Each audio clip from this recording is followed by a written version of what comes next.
Hello students, welcome to MTC. मैं हूं KP sir. चलिए आप लोगों को परावर्तन का चैप्टर का जो दूसरा पार्ट है मैं अपने वीडियो में बताने जा रहा हूं, यानी वीडियो दूसरा बनाने जा रहा हूं परावर्तन से संबंधित। इसमें मैं 4 पॉइंट लेकर चल रहा हूं। पहला पॉइंट है प्रकाश की किरण क्या है, प्रकाश का किरण पुंज क्या है, किरण पुंज का प्रकार क्या है और प्रकाश की दृष्टि से पदार्थों का वर्गीकरण। ये सब मैं चीजें आप लोगों को बताऊंगा इस वीडियो में। तो चलिए पहले चीज देखते हैं कि प्रकाश की किरण क्या होती है। इस पर एक छोटा सा मैं विचार प्रस्तुत कर सकता हूँ। इस सब के बारे में थोड़ा सा बताने जा रहा हूँ, इसके बाद विस्तृत में बताऊंगा। तो पहले है कि प्रकाश की किरण क्या है। तो देखिए कि प्रकाश किस तरह से चलती है। प्रकाश जिस तरह से चलती है तो वही किरण होता है, यानी प्रकाश के चलने के पथ को ही प्रकाश का किरण कहते हैं। और प्रकाश का गमन कैसे होता है, तो 8 क्लास में आप लोग पढ़े होंगे कि प्रकाश हमेशा सीधी रेखा में चलती है। प्रकाश हमेशा सीधी रेखा में चलती है। तो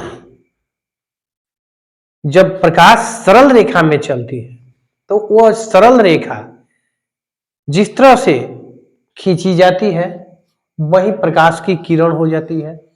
इसको मैं समझाऊंगा। तो आगे देखिए किस तरह से इसको बता रहा हूं। एक सरल रेखा पर चलने वाले प्रकाश को प्रकाश की किरण कहा जाता है। जैसा कि इसमें आपको हेडिंग डाला गया है कि प्रकाश की किरण क्या है, यानी प्रकाश की किरण किसको कहते हैं। तो एक सरल रेखा पर चलने वाले प्रकाश को प्रकाश की किरण कहा जाता है। और प्रकाश क्या होती है कि एक सीधी रेखा में, एक सरल रेखा में चलती है। जैसे कि मान लीजिए कि हमारे पास एक टार्च है। मान लीजिए कि हमारे पास एक टार्च है और इस टार्च से प्रकाश निकल रहा है। ऐसे टार्च से प्रकाश ऐसे निकल रहा है। तो टार्च से जितना प्रकाश ऐसे निकलेगा ये सब क्या कहलाएगा, प्रकाश की किरण कहलाएगी। इसको हम लोग प्रकाश की किरण बोलते हैं। और ये सीधी रेखा में चलती है। आप लोग यह साधारणतः अनुभव किए होंगे या अनुभव करने की बात है कि यह सीधी रेखा में चलेगी। 8 क्लास में पढ़े थे कि इसमें क्या था कि हमने 3 गट्टा लगा दिया गया था। 8 क्लास में जब पढ़ रहे थे तो इसके प्रयोग के लिए 3 गट्टा लगाया गया था। इसमें छिद्र बना करके होल करके और 3 गो गत्ता, आपको 3 गत्ता लगाया गया था। एगो यहाँ छिद्र था तो इससे प्रकाश जो था ऐसे किरण पार कर जाती थी और फिर एक गत्ता से होकर के फिर प्रकाश किरण पार कर जाती थी। इस तरह से 3 गत्ता लगा करके एक प्रयोग बताया गया होगा कि ऐसे इसमें भी यहीं पर आपको है एक होल है इसमें, और इस होल से ये किरण पार कर जाती है और इधर जो गत्ता या पर्दा जो भी है उस पर ये आपतित हो जाती है, ऐसे आ जाती है। और यदि इसको हम खिसका देते हैं इसी अभी प्रयोग में, मान लीजिए कि हमारा जो टॉर्च है इससे जो ये रोशनी निकल रही है, इसको हम यदि चाहें तो एक गाता से ये किरण जो है प्रकाश की किरण चलती है और यहाँ पर हमारा एक होल है तो इससे तो ये पार कर जाती है, ठीक है। और यदि मेरा यहाँ पर एक होल जो है नीचे हो जाता है, या होल जो है यहाँ पर हमारा नीचे हो गया, इसको हमने क्या किया, खिसका दिया और हमारा होल जो है नीचे आ गया। तो अब क्या होगा कि ये जो प्रकाश किरण है इधर से नहीं आएगी, इस पर ये प्रकाश किरण नहीं आएगी। इसके बाद जो प्रकाश किरण इस पर जो कि इसे पास नहीं करेगी। तो इस तरह से क्या हुआ कि जो प्रकाश की किरण है वह कैसे पास करती है, एक सीधी रेखा में पास करती है। प्रकाश की जो किरण है वो सीधी रेखा में चलती है। तो वही कह रहा है कि एक सरल रेखा पर चलने वाले प्रकाश को प्रकाश की किरण कहा जाता है। जो एक सरल रेखा पर चलता है, देखिए एक सरल रेखा पर चलता है तो ये प्रकाश की किरण है।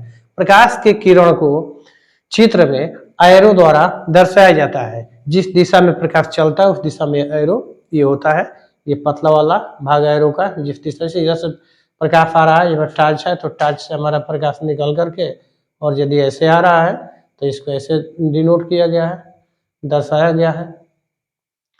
इस तरह से प्रकाश निकल रहा है तो ये टॉर्च की रोशनी से प्रकाश जो है सीधी रेखा में गमन करती है। तो चलिए नेक्स्ट देखिए। देखिए प्रकाश का किरण पुंज क्या है, तो ये हमारा दूसरा हेडिंग है, प्रकाश का किरण पुंज। तो प्रकाश के किरणों के समूह को किरण पुंज कहा जाता है। प्रकाश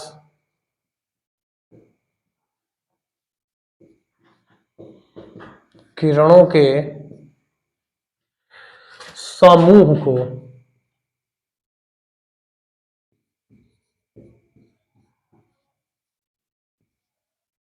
किरण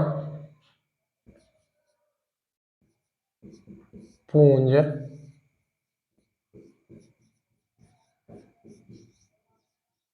कहा जाता है। प्रकाश किरणों के समूह को किरण पुंज कहा जाता है।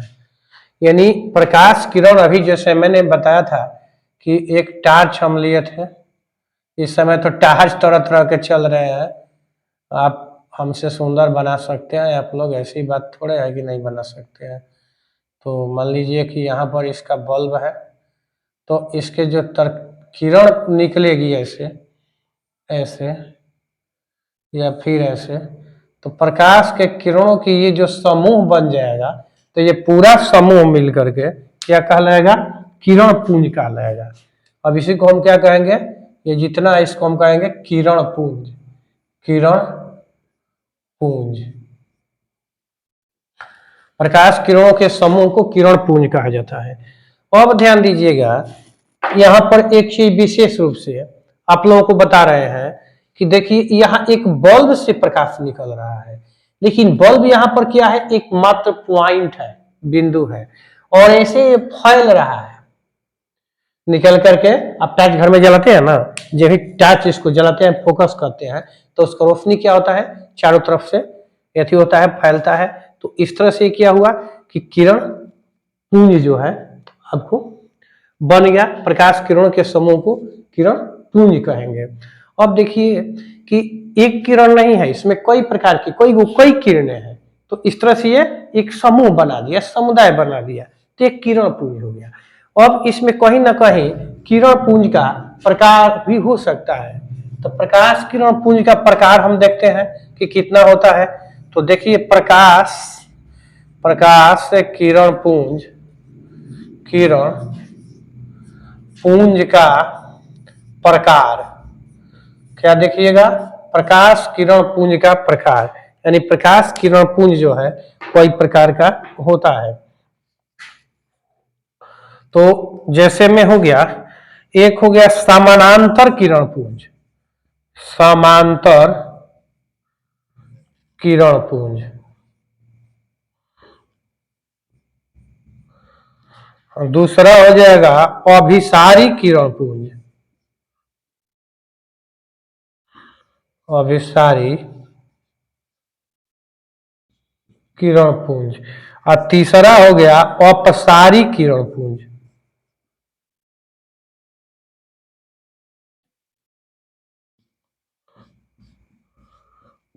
यानी अब ये तीन प्रकार के प्रकाश किरण पुंज होता है, और तीनों प्रकार के जो प्रकाश किरण पुंज है इसके बारे में हम समझाने जा रहे हैं। देखिए कह रहा है समांतर किरण पुंज।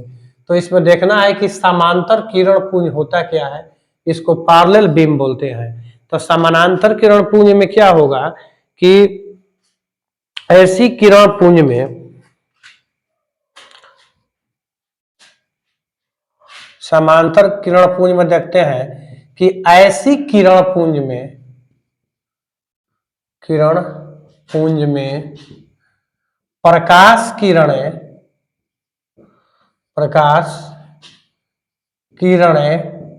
एक दूसरे के समानांतर होती है, एक दूसरे के समांतर होती है। समांतर समझ रहे हैं? समानांतर नहीं समझ रहे हैं? समानांतर रेल लाइन देखे हैं तो रेल लाइन ऐसे ऐसे होता है ना, तो वो समानांतर होता है ऐसे, और पटरी भी इसको काटती है तो भी समानांतर होती है। तो इस तरह से यदि किरण पुंज होती है, क्योंकि किरण पुंज इसलिए कहा गया कि देखिए इसमें किरण की संख्या अधिक है, माने एक से अधिक, ये गो रहेगा तो किरण कहलाएगा, और 2 गो 3 गो 4 गो 5 गो 10 गो 20 गो 50 गो 100 गो कुछ भी होगा तो किरण पुंज कहलाएगा। तो ऐसी किरण पुंज में प्रकाश किरणें एक दूसरे के समानांतर होती है, तो इसे समानांतर किरण पुंज कहा जाता है। चलिए नेक्स्ट देखते हैं। अब सारी किरण पुंज देखिए, इस प्रकार के किरण पुंज में क्या होता है कि प्रकाश किरण एक बिंदु से निकलकर फैलती चली जाती है। जैसे कि अभी टार्च का हम एग्जाम्पल दिए थे, तो टार्च में प्रकाश किरण एक पॉइंट से बल्ब से निकलता है और फैलने लगता है। तो इस तरह से होता है कि अब सारी किरण पुंज में क्या होता है, तो इस प्रकार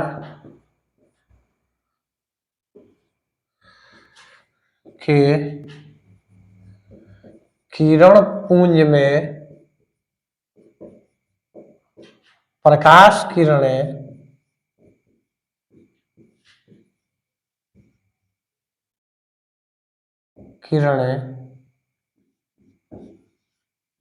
एक बिंदु से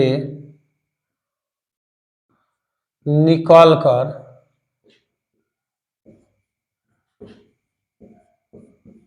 फैलती चली जाती है, फैलती चली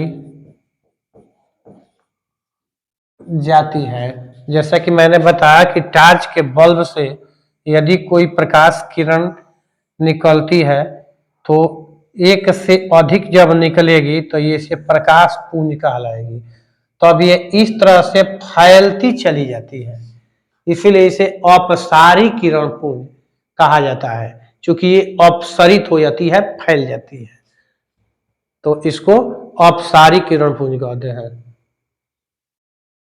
तीसरा आपका है अभिसारी किरण पुंज।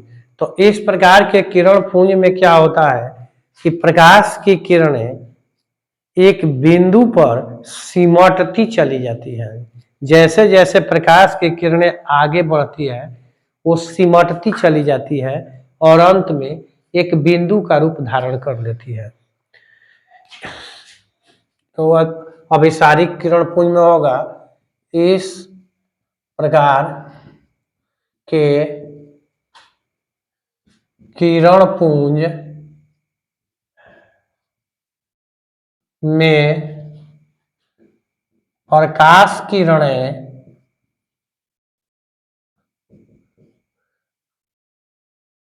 आगे बढ़ने के क्रम में सिमटती जाती है, सिमटते हुए एक बिंदु पर मिल जाती है। इस प्रकार के किरण पुंज में प्रकाश किरणें आगे बढ़ने के क्रम में सिमटते हुए, यहां पर हो जाएगा सिमटते हुए एक बिंदु पर मिल जाती है। इस प्रकार के किरण पुंज में प्रकाश किरणें आगे बढ़ने के क्रम में सिमटते हुए एक बिंदु पर मिल जाती है। जैसे देखिए कि ऐसे कोई किरण आ रही है जैसे सूरज की रोशनी से जो किरण हमें मिलती है ऐसे आ रही है और यहाँ पर आकर एक बिंदु पर सिमट जाती है। तो इस तरह के प्रकाश किरणों को हम लोग अभिसारी किरण कहा जाता है, या एक से अधिक किरण है तो अभिसारी किरण पुंज कहा जाएगा। प्रकाश की दृष्टि से पदार्थों का वर्गीकरण। पदार्थों का वर्गीकरण का मतलब होता है कि पदार्थ को डिवाइडेशन यानी विभाजित करना। तो दुनिया में जितने पदार्थ हैं जिसे हम लोग देखते हैं, आदमी का चेहरा हो या बोर्ड हो, मार्कर हो, जो भी वस्तुएं हम लोग देखते हैं वो मात्र 3 प्रकार का होता है। प्रकाश की दृष्टि से उसको मात्र 3 भाग में बांट सकते हैं। अब समझ सकते हैं वो कौन कौन होता है। तो उसका पहला होता है पारदर्शी पदार्थ। पहला होता है पारदर्शी पदार्थ।